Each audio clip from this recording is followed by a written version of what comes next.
Can you hear me?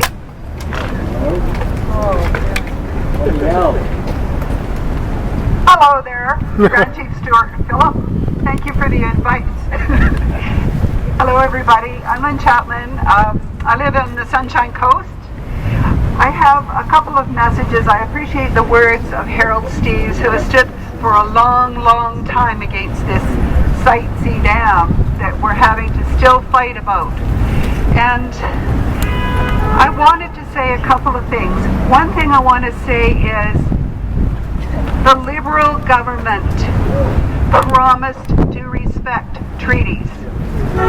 There is a treaty in the peace. It's called Treaty 8. It's been there for more than 100 years, and it is not being respected. If you look at the cumulative impacts of the development in the Northeast that have already been undertaken and that are currently on the books, and the rights to which are purchased, the whole northeast of British Columbia in the peace, in the treaty lands, is going to be destroyed. In the Peace River Valley, there has been, in a sense, a time hold on that land. It is still the way it used to be 50, 60 years ago because of the flood reserve. That has created this precious, pristine area that, as has been said, can grow enough food to feed 1 million people.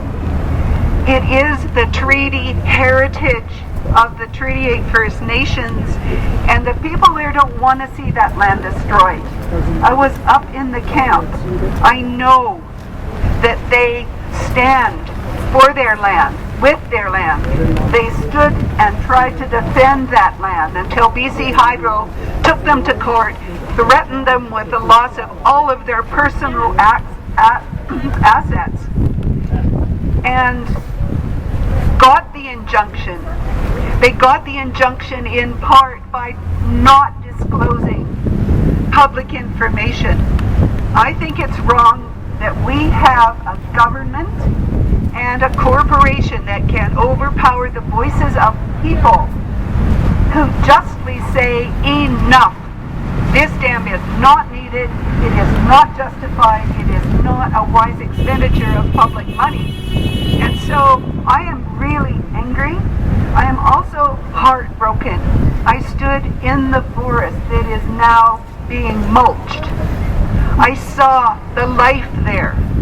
The life and the ability for life to sustain itself in perpetuity.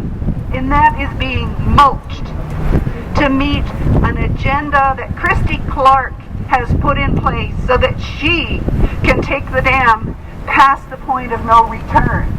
Well, I say to hell with Christy Clark and her. Yeah! Thank you. Woo! Yeah. I say she should not be doing what she's doing, and she doesn't have the right to take BC down the wrong road, and that is what she's doing.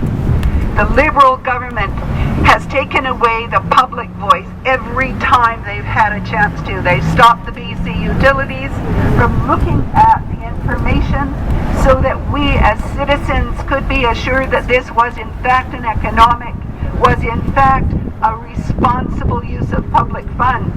Well, there has been no public process for that.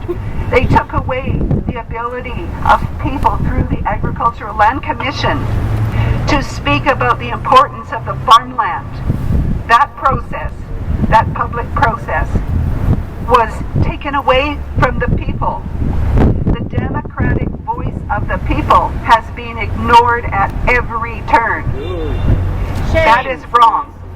And so I say, Liberals, listen to the people. Liberals in Ottawa, Liberals in Victoria, listen. Listen for a change.